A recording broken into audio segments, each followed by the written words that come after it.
Les microbes sont de petits organismes qui ne sont pas visibles à l'œil nu mais au microscope.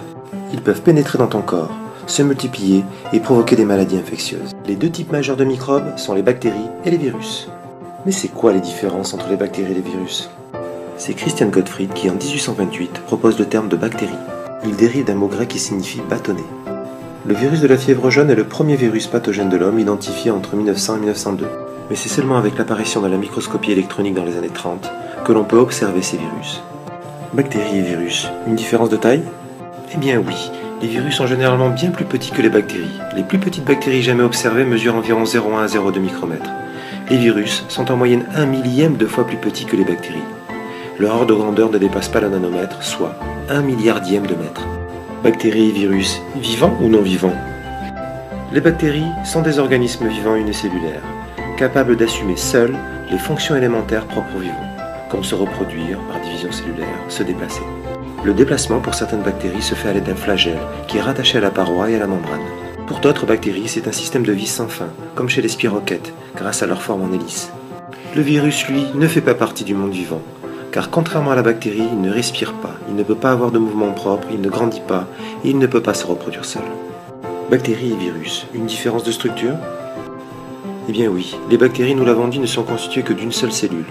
On dit qu'elles sont unicellulaires, dotées d'une membrane cellulaire et d'un matériel génétique, de l'ADN, mais pas de noyau. Les virus ne sont pas des cellules.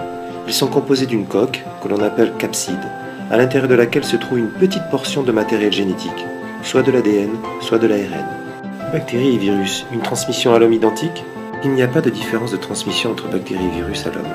Cette transmission peut se faire par contact direct avec un individu déjà infecté. Elle peut se faire aussi par contact indirect. Les microbes responsables de la maladie ont été apportés par un agent extérieur, l'air, l'eau, un animal, une personne malade qui se frotte le bout du nez, puis touche un objet qu'on touche à son tour. Bactéries et virus, par où rentrent-ils dans ton corps? Eh bien tous les deux utilisent les mêmes voies d'entrée. La voie respiratoire, la voie digestive, la voie cutanée et la voie génitale. Bactéries et virus, un mode d'infection identique? Eh bien non. Et c'est le point principal qui différencie bactéries et virus. Les bactéries pathogènes se multiplient rapidement dans ton corps, par division cellulaire toutes les 20 minutes. Il faut pour cela que toutes les conditions soient réunies.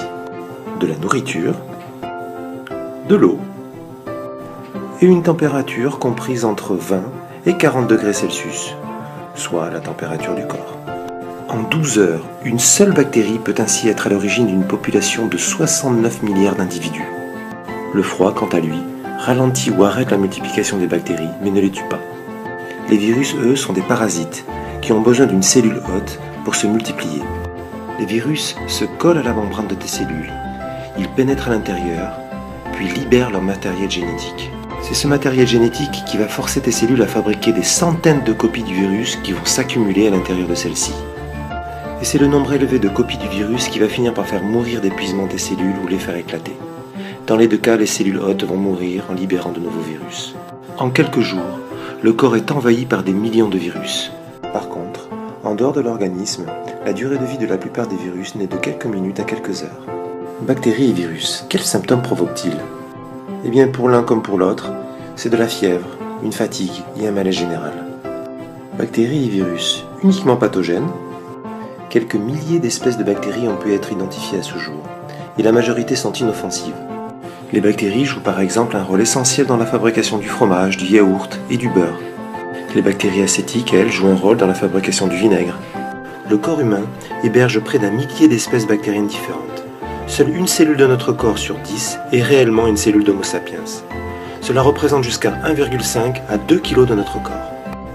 Par exemple, la sueur est l'aliment idéal pour de nombreuses bactéries qui se trouvent sur la peau sous nos bras.